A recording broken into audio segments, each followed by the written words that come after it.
Hello, BookTube. I'm Peg, and welcome to my channel. Well, I'm afraid our friend and leader, Steve Donoghue, might have finally lost it.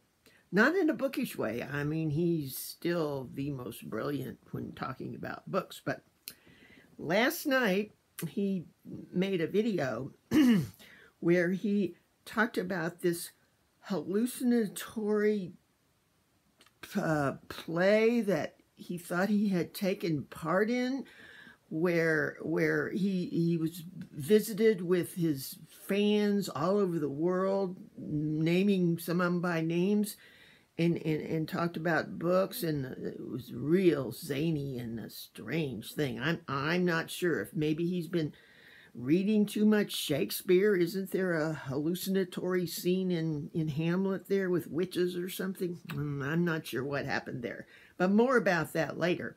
First, I need to preface it with what brought up this, which he did explain. It's all about the TOPPLE challenge. That's going to be later in the month, and that's hosted by Sam, a wonderful young woman, smart, and she looks like a movie star. Anyway, she's very active in BookTube, and I think kind of headed up the BookTube convention that was held in Orlando this year. So anyway, I'm sure you probably know her, but I'm going to link her video below where she explains the challenges in the TOPPLE challenge. Now, just a short word, tomes are any book over 500 words, and for 2 weeks at the end of the month, there's a challenge to read as many as you can of these, and they have certain categories. So, now that was what Steve Donoghue was responding to in his video. And now he did a real good job when he was talking about tomes and his love of tomes. Of course, that's about all he reads, is huge fat books. And he went through the categories and described them well, and very interesting. I mean, he still had a sense about him then, talking about the books he was choosing and why, but then he got to the part where you're supposed to do a buddy read of a tome for one of these. And I guess he was trying to think about what buddy read or who he wanted to buddy read with. Of course, he has so many buddies. What can he do but invite us all? But then the strange thing happened. He kind of thought that he was talking to certain subscribers who he named that live all over the world, really. And the other strange thing, he seemed to misunderstand the word topple, TOPPLE. He seemed to equate it with the word topless. So at the first of the little scene there, the people were actually topless. Now, luckily, he only brought men into that scene. Now, when he included us women, thank goodness, by then everybody had put their shirts on, and he didn't require us to be topless.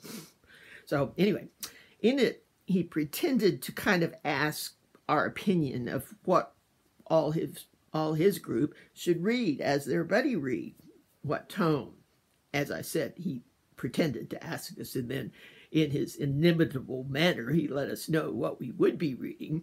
But it was quite interesting, and I'm very interested in the book he talked about. It's called The Way We Live Now, and this doesn't show well at all, but I ordered the latest version that was published in 2016, that it is a paperback, but it has the original illustrations of it, and even this one on the cover is real good, but it doesn't show up so well here. Anyway, so I'll be getting that, and I'm looking forward to reading it in that style and seeing all the illustrations. He goes into detail of why this is one of the better and perhaps more complex works of Trollope, written, I think, later in his career, and makes a very interesting case, and I think it will be a good book to read, and I'm looking forward to it. Now, this doesn't start until the 17th, so hopefully, and I think he said also he wants as many of his viewers to participate as possible in hopes that we'll all talk about it during that time frame. Now, here's the problem. It's in the paperback books, it's in the it's like 800 pages over, but in mine and I guess the larger books, it's still just barely over 500, but it's still, to us normal readers, quite a feat to read that. And of course, he reads a tome a day or more. So our big problem is going to get him to slow down, first of all, to wait to start until the 17th of November, and then to slow down and read it at a pace that will nearly fill the whole 2 weeks. We might have to set up some sort of plan for him. I might set up a schedule where he can only read a certain amount of pages a day and report on it. Or pretend to, he can, you know. So anyway, I hope you guys will consider joining it. And as I said, I'll put Sam's original link and the link to his strange hallucination video down below so you can think about it. Okay, bye.